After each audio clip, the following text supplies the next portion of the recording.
اب جسمانی غلامی سے تو نکل گئے، لیکن بات تو ذہنی غلامی کی ہو رہی ہے. جب بھی کوئی دوسرے کلچر سے آپ ایک کلچر میں جاتے ہیں تو پھر کلچرل ڈفرینسز آپ کو نظر آتے ہیں کہ یار ہمارے کلچر میں ایسا نہیں ہوتا، ان کے کلچر میں ایسا ہوتا ہے. جب اس کلچر کے اندر رہتے ہیں تو آپ کو پتہ ہی نہیں چلتا. کہہ لیے کہ ایک جیسے قیدی ہوتے ہیں، تو قیدی اگر بہت عرصہ قید رہے تو وہ بھول جاتا ہے، ایک پرندہ اڑنا بھول جاتا ہے پنجرے میں. تو ہماری وہ کیفیت ہے، ہمارے پر بھی کٹے اور ہم اپنی پرواز سے بھی بھول گئے اور ہم اپنی شکل کو بھی بھول گئے. ہمارے ہاں ہر چیز جو ہے وہ مغرب پرستی کے ہی زمرے میں آتی ہے، چاہے وہ فکر ہو، چاہے وہ فیشن ہو، چاہے وہ پالیٹکس ہو، چاہے وہ آئیڈیاز ہو، چاہے وہ ریڈیکل تھنکنگ ہو یا وہ لیفٹ کی پالیٹکس ہو. It is all but derivative of the west. کہ آپ دکھا رہے ہیں جی فرنگی ایسے تھے، فرنگی ویسے تھے اور ہم بڑے اچھے تھے، ایسا بھی نہیں تھا. ابھی رنجیت سنگھ کو دیکھ لیں، اب رنجیت سنگھ جیسا پروگریسو رولر اس ایرا میں تو کوئی نہیں تھا. مطلب وہ یورپین سولجرز کو بھی لا رہا ہے، وہ اپنی جو ملٹری ہے اس کو بھی ڈیفیٹ کر لیتا ہے، اور اپنی ہی لائف ٹائم کے اندر اس نے جتنے بھی مغل ڈسٹرکٹ تھے پنجاب کے سب پہ قبضہ کر لیا. تو کہنے کا مقصد یہ ہے بلکہ کابل سے بھی وہ لگان لیتا تھا. ہاں جی، یورپ کے اندر 1000 کتاب تھی نا فرض کریں، اس وقت یہاں اس دھرتی کے اندر 1,00,000 کتاب تھی. ٹھیک ہے، پرنٹنگ اور جس طرح کی اگر آپ جو پری پرنٹ جو بکس دیکھتے ہیں نا یورپ میں، دے آر لٹرڈ ود ایررز، کیونکہ یہاں کے اوپر کتابت کا اور کتاب بننے کا عمل یورپ سے بالکل فرق تھا. تو میرا مقصد ہے کہ یہ ہماری وہ احساس کمتری ہے کہ ہم نے اپنے بزرگوں کی جو ایک گلوریس جو ایک ٹریڈیشن تھی اس کو بھی ہم نے سمجھا کہ نہیں یہ تو جاہل تھے. اچھا ڈاکٹر صاحب، ایک تو یعنی یہ جو بروٹیلٹی ہو گئی جو انگریزوں نے یا جو کلونیل ماسٹرز تھے انہوں نے مختلف خطوں میں کی، جیسے فرینچ تھے، اٹالین تھے، ڈچ تھے یا جو کوئی بھی تھے. اور ایک یہ کہ کیا دنیا میں کوئی ایسی تاریخ ہے کہ کوئی جو اس سفیر سے نکل آیا کوئی قوم کلونیل مائنڈ سیٹ، جو کلونیل مائنڈ سیٹ ایک حکمران طبقات نے مختلف ممالک میں اپنا لیا، کیا کوئی ملک اس سے نکلا بھی ہے؟ دیکھیں، کہنے کا مقصد یہ ہے کہ اگر آپ دیکھیں تو افریقہ کے اندر جتنا ریڈیکل تھاٹ ہے، ٹھیک ہے، اگر آپ دیکھیں فرانس فینان کو دیکھیں، البرٹ میمی کو دیکھیں، آپ ان کی تحریریں دیکھیں. ان کا یاد ہے ایک بہت مشہور کتاب ہوتی تھی ہماری جوانی میں جس کو فرانن کی جو ٹرانسلیٹ ہوئی، استاد گان خاک.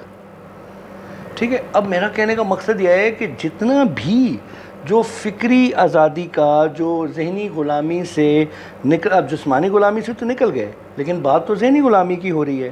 اگر اداروں کی غلامی کی ہو رہی ہے، وہ جو سارا وہ ایک اوور آل کرنا تھا سسٹم کو، یا ہم نے سسٹم کو آلموسٹ ری انوینٹ کرنا تھا فار نیشنل لبریشن پالیٹکس، وہ تو جن تحریروں میں یعنی ان کے لیے تو چلو فینن ہے افریقہ کے بعد، ہمارے پاس کون ہے؟ آپ مجھے کسی ایک مفکر کا نام بتا دیں جس نے تحریکی طور پر فکری طور پر، چند ہمارے استاد ضرور ہیں لیکن میں ایک عمومی طور پر کہہ رہا ہوں کہ پاکستان کی 70 سالہ تاریخ میں آپ کتنے نام نکال سکیں گے ایسے جنہوں نے جو کلونیل جو ایک مائنڈ سیٹ ہے اس کو کوشچن کیا ہو؟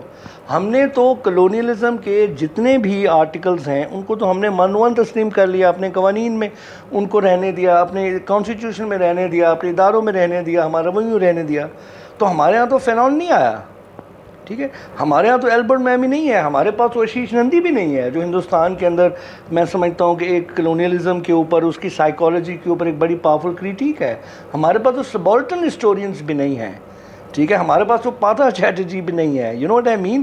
تو کہنے کا مقصد یہ ہے کہ ہماری جو انٹلیکچوئل کالونائزیشن ہے وہ بہت پرویسو ہے، یعنی وہ اتنی گہری ہے.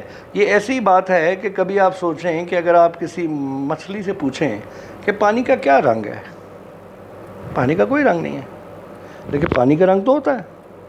وہ تو اس یونیورس میں رہتی ہے، یعنی اس کو تو اب ہم کہیں کہ یہ فضا کیسی ہے، میں بھی کوئی باہر سے آئے گا تو وہ لگے گا یار تم لوگوں کی فضا. جب بھی کوئی دوسرے کلچر سے آپ ایک کلچر میں جاتے ہیں تو پھر کلچرل ڈفرینسز آپ کو نظر آتے ہیں کہ یار ہمارے کلچر میں ایسا نہیں ہوتا، ان کے کلچر میں ایسا ہوتا ہے. جب اس کلچر کے اندر رہتے ہیں تو آپ کو پتہ ہی نہیں چلتا. ٹھیک ہے، تو ہمارا یہ ہو گیا ہے کہ ہم اتنی ایک کہہ لیے کہ ایک جیسے قیدی ہوتے ہیں، تو قیدی اگر بہت عرصہ قید رہے تو وہ بھول جاتا ہے، ایک پرندہ اڑنا بھول جاتا ہے پنجرے میں. تو ہماری وہ کیفیت ہے، ہمارے پر بھی کٹے اور ہم اپنی پرواز سے بھی بھول گئے اور ہم اپنی شکل کو بھی بھول گئے.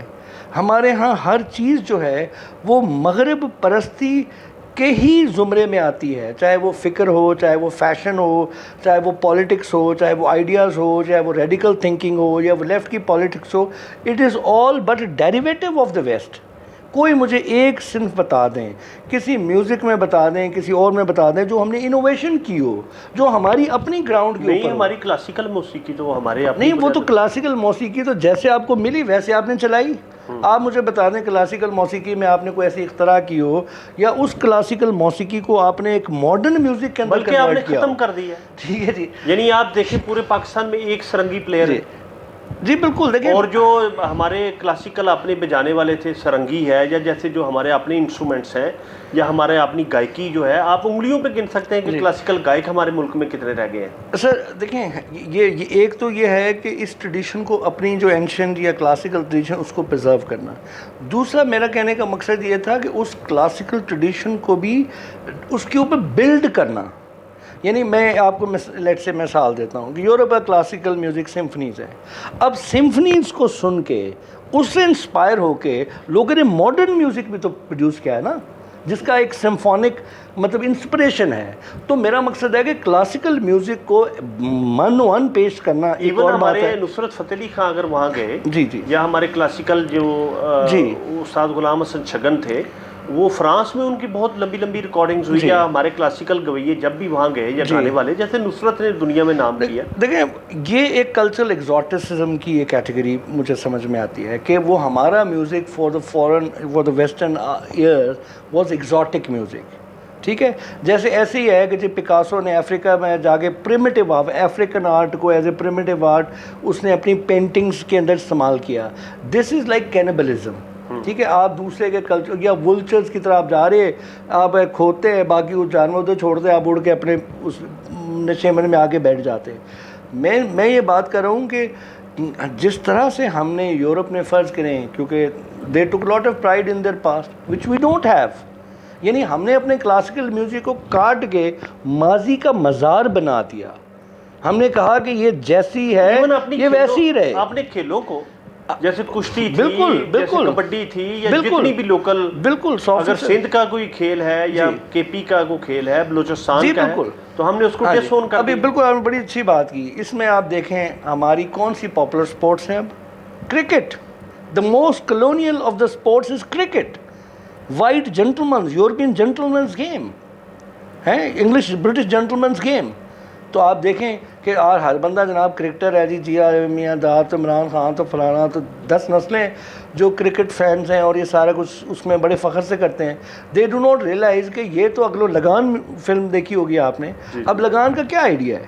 انہوں نے منہ پہ مارا ہے تھپڑ کے, یہ تم انگریز ہمیں سمجھتے تھے کہ ہم بیٹ نہیں کھیل سکتے, تو یہ لو ہم گلی ڈنڈا کھیلنے والے تم کو اڑاتے ہیں. تو وہ بھی ایک ریزسٹنس کی ایک شکل تھی. تو میرا مقصد ہے کہ فلموں میں آپ دیکھ لیں کہ ہم نے کبھی مطلب وہ ایک فرنگی کی حکومت اور اس کے خلاف اس طرح کی جنگجو, وہ ایک الگ کہانی ہے. وہ اس طرح کی ریزسٹنس نہیں ہے کہ جو بہت علمی طور کے اوپر آپ کوشچن کر رہے ہیں. وہ تو ایک انہوں نے تمہیں تھپڑ مارا, میں ان کو مار دیا, یہ ٹٹ فار ٹیٹ ہے کہ آپ دکھا رہے ہیں جی فرنگی ایسے تھے, فرنگی ویسے تھے, اور ہم بڑے اچھے تھے. ایسا بھی نہیں تھا. میں صرف یہ عرض کرنا چاہ رہا ہوں کہ ہم نے اپنی جو ایستھیٹک ٹریڈیشنز ہیں ان کو بھی ہم نے ری انوینٹ نہیں کیا. جیسے فرض کریں, میں ایک مثال دے دیتا ہوں, منیچر پینٹنگ ہے. منیچر پینٹنگ میں تخلیقی عمل ہوا کیونکہ منیچر پینٹنگ جو ہے وہ نیشنل کالج آف آرٹس میں آ گئی, جو میں اسکول آف آرٹس تھا. اچھا, جب اس کے اندر آئی تو جو ہمارے نئی نسل تھی, جب انہوں نے پرانے طرز کے اوپر مصوری کو دیکھا تو ان کو جستجو پیدا ہوئی. اور اس کے بعد جب انہوں نے کیا تو انہوں نے ویسا نہیں کیا جیسے مغل منیچرسٹ کر رہے تھے. انہوں نے اس کو ری انوینٹ کیا, انہی قوانین کو یوز کیا, انہی ٹیکنیکس کو یوز کیا, انہی فرض کریں کلر کو یوز کیا, اسی پیلٹ کو یوز کیا. لیکن آپ نے اس کے اندر ایک نئی امیجری کریٹ کر دی کہ بجائے کہ وہ rather than be chronicles of the king's life, that became a medium for personal expression. لوگوں نے اس میں پالیٹکس کو آرٹیکولیٹ کیا, لوگوں نے اس کے اپنی ذاتی زندگی کو اجاگر کیا. تو وہ ایک ماڈرن آرٹ کی شکل میں آ گیا. تو میرا کہنے کا مقصد یہ ہے کہ بہرحال اگر ہم اپنے کلچر کے ساتھ بھی ہمارا رشتہ پتہ کیسا ہے, یہ اللہ رحم کرے یہ ایسا ہی رشتہ ہے کہ اگر کوئی بچہ ہمارے سے چلا جائے اس دنیا سے اور ہم اس کو اپنی چھاتی سے چمٹا کے بیٹھے رہیں اور یہ سمجھیں کہ ہمارے چمٹانے سے شاید یہ زندہ ہو جائے گا, یہ زندہ نہیں ہوگا. ہمیں آگے کی سوچ کو بھی سوچنا ہے. سو میرا کہنے کا مقصد یہ ہے کہ چونکہ ہمارا ایک کلچرل ڈسکنیکٹ ہے with our own history, with our own past, with our own tradition, اور اس کلچر کے بارے میں جو مس ریپرزنٹیشنز برٹش نے کریٹ کی, جیسے ایڈورڈ سعید کا اورینٹلزم کا تھیسس ہے کہ some created a series of misinterpretation about the orient which were then perfected or presented as a historical truth for those people about whom those stories were made. یعنی ہم نے دوسرے الفاظ میں میرا مقصد ہے کہ جو انہوں نے ہمارے کلچر کے بارے میں کہا کہ یہ پریمیٹیو ہے تو ہم نے مان لیا ہم پریمیٹیو ہے.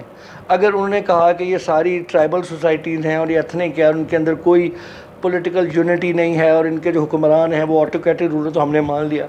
ہم کہتے ہیں کہ جی یہ سکھا شاہی تھی. ابھی رنجیت سنگھ کو دیکھ لیں, اب رنجیت سنگھ جیسا پروگریسو رولر اس ایرا میں تو کوئی نہیں تھا. مطلب وہ یورپین سولجرز کو بھی لا رہا ہے, وہ اپنی جو ملٹری ہے اس کو بھی ڈیفیٹ کر لیتا ہے, اور اپنی ہی لائف ٹائم کے اندر اس نے جتنے بھی مغل ڈسٹرکٹ تھے پنجاب کے سب پہ قبضہ کر لیا. تو کہنے کا مقصد یہ ہے بلکہ کابل سے بھی وہ لگان لیتا تھا. ہاں جی, تو کہنے کا مقصد یہ ہے کہ اس کے پاس کیا تھا, because he had modernise his army. He was, اچھا امیر ٹیپو سلطان کو آپ دیکھ لیں, اس نے کیسے اپنی آرمی کو ماڈرنائز کیا. وہ his army was at par with any European force, لیکن treachery and all of that really played into the ہیں. تو میرا صرف کہنے کا مقصد یہ ہے کہ یہ جو یعنی ہمارا جو ایک کانٹراسٹ ہے, مطلب, اور یہ کہ پھر جب ایک دفعہ وہ قابض ہو گئے تو پھر انہوں نے کہا جی کہ تم تو سارے جاہل تھے اور تمہارے ہاں تو کبھی ہسپتال بھی نہیں تھے. یہ کون کہتا ہے کہ یہاں ہسپتال نہیں تھے, یہاں شفا خانے نہیں تھے, یہاں کتب خانے نہیں تھے, یا علم کی کوئی تاریخ نہیں تھی؟ علم کی تو بہت تاریخ تھی. یہاں کے نوبلز کے پاس اتنی کتابیں تھیں جتنی پورے یورپ کے بادشاہوں کے پاس نہیں تھیں. دیکھیں نا, اس طرز پہ بھی اگر آپ سوچنے کی کوشش کریں کہ پرنٹنگ پریس ایجاد ہوتی ہے 15 سینچری میں, تو مجھے بتائیے کہ یورپ میں آتا ہے کاغذ کب؟ 13ویں صدی میں. 13ویں صدی تک یورپین جو تھے چمڑے پہ لکھ رہے تھے, اور یہاں پہ 7ویں 8ویں صدی کے اندر اسلامکیٹ ورلڈ کے اندر عربوں کے پاس آیا, عربوں سے پھر جہاں جہاں عرب امپیریلزم پھیلا وہاں کاغذ بھی پہنچا, ہندوستان میں بھی آ گیا. یہاں سیالکوٹ میں, لاہور میں ادھر ادھر فیکٹریاں لگیں کاغذ بننے کی, کاغذ لائک بیکیم ہوم پروڈکٹ. وہ ڈیزائنرز نے بھی یوز کیا, وہ آرٹیزن نے بھی یوز کیا, وہ کیلیگرافر نے بھی یوز کیا, وہ کاتب نے بھی یوز کیا. تو جو وائڈ اسپریڈ ہے اویلیبلٹی آف پیپر, ٹھیک ہے, اس کی ایک بڑی ہسٹری ہے یہاں بک پروڈکشن کی. اور ہمارے ہاں کہا جاتا ہے بڑے آرام سے ہسبند کرے, او جی اگر اکبر جو ہے وہ پرنٹنگ پریس آنے دیتا تو آج ہم پتہ نہیں کہاں ہوتے. اور ان کو کوئی بندہ پوچھے کہ جس زمانے میں یورپ کے اندر 1000 کتاب تھی نا فرض کریں, اس وقت یہاں اس دھرتی کے اندر 1,00,000 کتاب تھی. ٹھیک ہے, پرنٹنگ اور جس طرح کی اگر آپ جو پری پرنٹ جو بکس دیکھتے ہیں نا یورپ میں, دے آر لٹرڈ ود ایررز, کیونکہ یہاں کے اوپر کتابت کا اور کتاب بننے کا عمل یورپ سے بالکل فرق تھا. یورپ میں عمل کتاب کا یہ تھا کہ ایک کتاب ہے وہ سامنے ہے, اور یہ چونکہ کتابیں جتنی بھی تھیں وہ چرچز کے اندر ہوتی تھیں, اور چرچ کے انٹیریئر آپ کو پتہ ہے there is a very little sunlight even during the day, تو رات کو تو بالکل امکان ہی نہیں ہے.